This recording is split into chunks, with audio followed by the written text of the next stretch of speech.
So you've discovered time travel by combining your microwave with a cell phone and a TV. These various components create a mini black hole that you can send data through to affect the past. But right now you can only send short text messages back in time. Your main goal in this research is to travel back into the past yourself in order to relive and change things. This means your next objective is to improve the device significantly. Welcome back to another episode of Anime Science, where we look at science fiction concepts in anime, see how accurate they are in reality, and how weird we could get with them. In this episode, we'll be continuing to look at Steins Gate and focusing on the time leap machine, which includes concepts like mind uploading, cloning philosophy, data compression, how memories form, and how they can be manipulated. Keep in mind, I'm not a science expert or physicist or anything like that. I'm just an anime nerd with a computer science degree that likes to break down complex ideas. If you have a better understanding of the concepts covered in this video, feel free to leave a comment below. Now that we've explained the science behind the phone wave in a previous video, let's move on to its upgraded version, the time leap machine. The idea of the device in Steins Gate is that instead of sending a text message through the phone wave, you actually copy and compress a person's memories and send that as data into the past, which means now you can travel on the same world line and try to make changes to it directly. And since the time leap machine is basically an upgraded phone wave, we already understand the black hole generation and time travel theory elements here. But this device brings in a whole new concept to the table: mind uploading. Mind uploading is the process of copying someone's brain into data, which could then be uploaded into a computer or other device. It's a hypothetical future procedure that could lead to us all becoming cyborgs or existing in a virtual reality. Science fiction explores this concept a lot and in a number of ways. It's one of my personal favorite topics because of just the number of different possibilities and implications of it. If you could copy your mind into data, then we wouldn't be stuck in our physical bodies that are doomed to expire eventually. But it could also bring into question what it means to be human or alive in general. Many argue that living as data is the next crucial step in human evolution, while others argue you're no longer human at that point and challenge whether or not data can be a living being. Now that's all very interesting stuff, but is mind uploading actually possible? And the answer is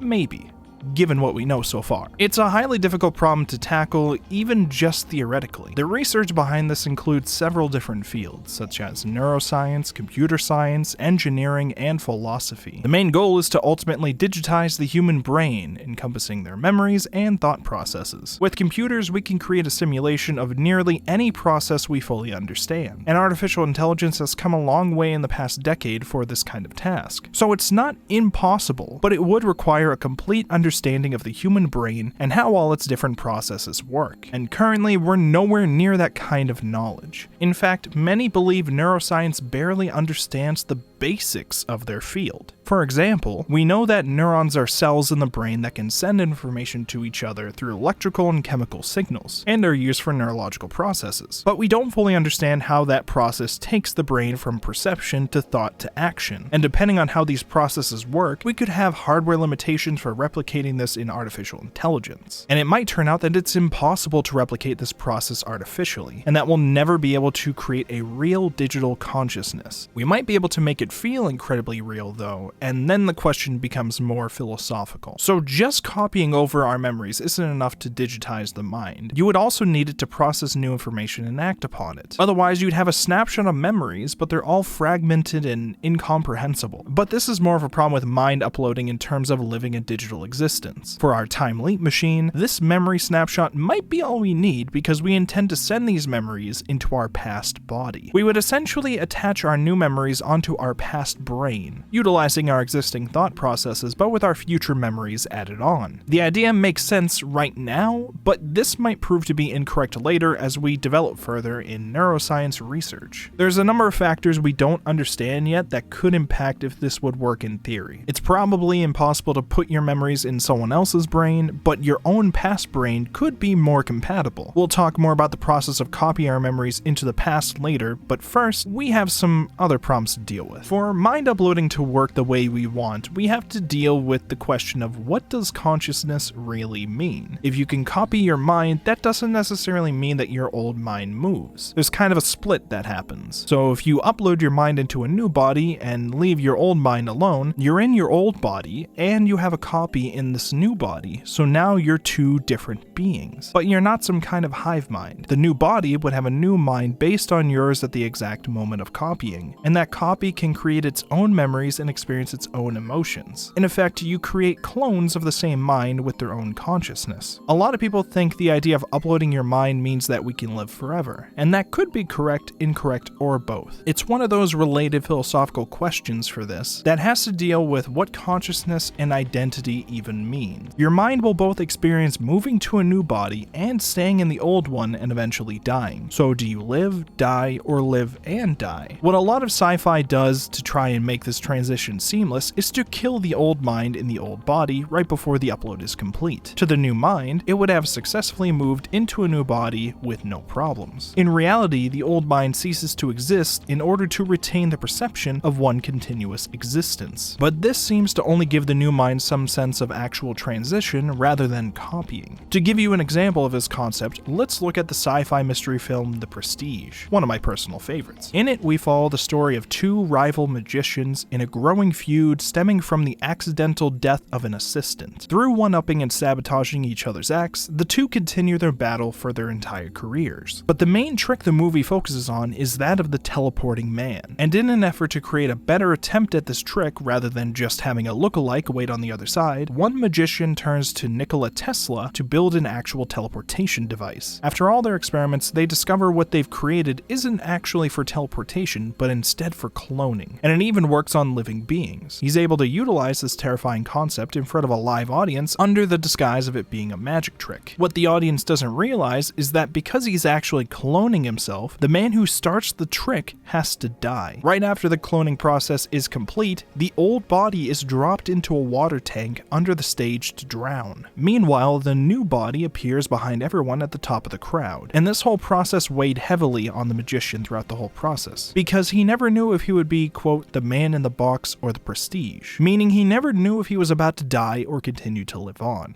This is why I say this is more of a philosophical question dealing with identity and existence. In essence, you experience both outcomes since the original point is the same, but each outcome is not experienced simultaneously. Let me explain. Person A goes into a cloning machine. This creates two new people, person B within the old body and person C within the new body. Notice how the old body is no longer considered person A for this example? That's because both B and C came from A, but at the moment of cloning, the two remaining minds immediately have different experiences and are therefore different people entirely. So person A actually becomes B and C, but not at the same time from either perspective. The point I'm trying to get at here is that copying our memory for time travel would be useless to us if we're not the memories that actually go back in time. So while a copy of us goes into the past, the original memories don't. It's not actually a coin flip because both outcomes are guaranteed, meaning you will always go back in time and never go back in time. And this applies with Steins Gate as well. In the anime, the story continues with the memories that go into the past, but for each use of the time leap machine, there would also exist an Okabe who didn't go into the past. We never see them for narrative reasons, but they would happen. And this concept is also explored in the sci-fi horror game Soma, which I highly recommend playing.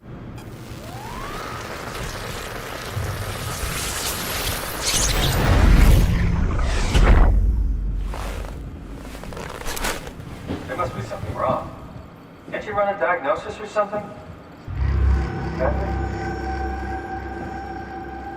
What was that? No, it's just... Why was it still talking? That's how it works, you know that. What do you mean? You know it's not magic. You were copied. The sleeping Simon in the seat was copied, and now you are here, just like Simon lived on in Toronto. God damn you, Kath. Two Simons? There can't be two Simons! So ignoring the existential crisis involved with copying memories, let's talk about what memories even are and how they work. Your brain has these special cells called neurons, which are responsible for sensory input, motor output, and transforming electrical signals as they move around. There are about 86 billion neurons in the human brain, all of which interact with each other to process external information. Neuroscientists believe that memories are the reactivation of connections between neurons which were active together before. These neuron connections are known as synapses, and the more frequently they're activated, the stronger these connections get. For example, if you meet someone for the first time, neurons communicate what they look like and what their name is. The next time you see their face or hear their name, these neurons will reactivate and you'll remember them. And you'll have other memories associated with that person because each reactivation of the neurons slightly rewire them. How they sound, what they like, how you feel about them, all these memories are retrieved by a kind of word association game that the neurons in your brain are playing, and each time they play, the game gets easier. So to convert your brain into data, we would need to collect a record of every neuron, all their connections, how often these connections happen, and what other connections it could trigger. This could be very difficult to do, considering that the human brain has about 86 billion neurons, and each of those has about 1,000 synapses. In Steins Gate, the lab's resident neuroscientist, Makise Kurisu, explains how her past research discovered that the number of nerve impulses needed to search through memory is actually pretty small, a few thousand rather than billions. This was speculation back when the story was written, but now we know this to be true in reality. As of 2019, researchers specifically traced the specific neurons that map the memories in the human brain through virtual reality object location tasks. These memory trace neurons were primarily found within the entorhinal cortex, which is a part of the brain that acts like an interface between the hippocampus and the neocortex. This isn't meant to be a massive neuroscience episode though, so I'm not going to go over every part of the brain here. Just know that the memory trace neurons we need to copy memories are apparently located in the entorhinal cortex. But even after knowing the right neurons to look for, the next problem is how to actually use them to copy memories. You might be thinking to yourself that it would probably take trillions of probes to trace back through all these memory nerve impulses. But in the anime, Kurisu gets it to work through just wearing a headset. How does that work? That's clearly gotta be inaccurate, right? Another part of her past research in the story was focused on something called visual rebuilding technology. Their goal was to restore sight to blind people through devices which would send electromagnetic waves into the hippocampus, which is responsible for spatial memory. With this technology, you don't see with your eyes, but through waves that are sent directly into your brain. This technology also works on all the other senses and apparently plays a big part in the story of Chaos Head, where it's used to project delusions onto others as a form of mind control. This visual rebuilding technology is sci-fi speculation at this point. It doesn't exist yet in reality. I'm not going to go into that too much here, but maybe if I ever do a video on Chaos Head, then I would cover that more. Anyways, Kurisu realizes in Steins Gate that they could use the same technology in reverse so that they can scan memories and copy them. And this apparently just needs to be a special headset in order to accomplish this. Tons of different portable scanning headsets are developed today, and some are even being built to hook up straight to your iPhone. These devices are wearable EEG headsets, which record brain activity through non-invasive electrodes along the scalp. They're mainly used to study epilepsy and sleep disorders, but can also be used as brain-computer interfaces. So not only is that possible, you can literally buy one of these headsets right now and mess around with it. Although EEG can be a sensitive way to capture brain activity, so you could try and set it for scanning the memory tracing neurons, but you'll probably face a lot of problems with interference. And that's not ideal when copying memories because, you don't want to lose those memories, and losing partial parts of these memories might break the rest of the copying of those memories for the new brain. But nevertheless, it is definitely possible to do that with an EEG headset. With that sorted out, the next problem to address is that Kurisu says a data copy of a person's memories will take up 3.24 terabytes. But the exact storage space for memories is actually very difficult to calculate and would vary greatly. Neurogenesis, or the process of creating new neurons, apparently goes on for the rest of our lives, and every brain develops in their own unique way. This makes it nearly impossible to know how much space our memories would take up. We also just don't even know how to measure the size of a single memory, so the average size of all memories could be more or less than 3.24 terabytes, we just don't know. And this is a vital problem because assumption of storage size could lead to a person losing memories in the process, which is bad, like we said before. However, because you'll be going into the past, you technically don't need all your memories, just your newest memories. Although it's probably difficult to trace back memories that precisely. That would be another issue, I guess. Assuming everything worked fine up until now though, we suddenly come across a few restrictions with the time leap machine. The first being how far back we go, and the second being how much data we can send. Kurisu explains in the story that you can only go back at most 48 hours, and this limit on the device isn't just a narrative tool. It actually makes sense given what they're doing. As I mentioned before, the brain is constantly developing in its own unique ways, which poses a problem when you intend to attach future memories onto an older brain. For instance, your future brain could develop to a certain point that your memories are structured so differently that your past brain couldn't comprehend them, essentially meaning these future memories could be in a new format developed later on that is incompatible with your past brain. Kind of like loading a new save file onto a much older version of a video video game. So while this limit does make sense, even the 48-hour limit could be a stretch depending on how brains actually develop, and that's something we just don't fully understand yet. Now on to the second big problem, the amount of data we can send. Let's say we can copy our memories. We want to use the phone wave to send them into the past, but it turns out there's a limit to the amount of data it can send back. And the reason for this limit is that the electron gun of the CRT television only partially reveals the singularity of the black hole generated by the microwave. It's not a true naked singularity, which means they can't send things like bananas or people through it. And it turns out the exact limit here is 36 bytes of data at a time. You might wonder why there's a data limit at all here because you think data itself doesn't have mass. And the visual novel even mentions this because the physical drives the data could be on, like hard drives or flash drives, have mass, but the data itself is just logical. So how is there a limit to the number of bytes you can send? Well, as we talked about before, Einstein's theory of special relativity tells us that mass and energy are basically two different forms of the same thing. Mass is basically concentrated energy. So this means that if something has energy, then it has mass. And the electromagnetic waves we're using to send the data do have energy, so they do have mass. The only thing is the amount of mass would technically be so minuscule that it would pretty much be immeasurable. This should give you an idea of the tiny amount of the singularity that they were lucky to open with the phone wave, and why sending anything but data into it just doesn't work. So in Steins Gate, they had to compress 3.24 terabytes of memories down to 36 bytes. To put this size difference in perspective, 3.24 terabytes is equal to 3,240,000,000,000 bytes. Logical data compression is something that's gone a long way in computer science, but there's a limit to how much it can do, and even if it could accomplish this, it might take a very long time to do so. So instead of a logical data compression, they decide to physically compress the data. Specifically, they hacked into CERN and used the Large Hadron Collider to generate a black hole and compress the data down using it. A black hole can be used to physically compress the data because of its supergravity. So the data would just have to be near it, but not too close as to get sucked into its event horizon. Normally, this kind of compression would be really harmful to a person or object, but because we're just using it on electromagnetic waves here, it's at less of a risk. But there's still always the possibility that a part of the electromagnetic wave is corrupted or sucked into the black hole during the process. So it's not a very dependable process, but in theory it could work. The bigger problem with this though isn't so much the compression, it's more about how they're guiding these electromagnetic waves there. See, apparently in the story they have a direct connection all the way to CERN, so the idea would be to send the data from their computer to a device at CERN after they turn the black hole on. Think about this, what device would be close enough to the LHC to feel the effects of supergravity compression? Technically, if the black hole the LHC makes is even big enough to use, those devices would be physically destroyed just by being that close to the black hole. So they would have to send the data another way. They could have it go to a computer there that isn't in the range of the supergravity, then have it send out the signal wirelessly, but then you no longer have control over where the data goes. Plus, the LHC is probably designed so that things like outside electromagnetic waves wouldn't be able to interfere with their experiments. But I guess this is more of a plot hole than a scientific problem though, because in theory,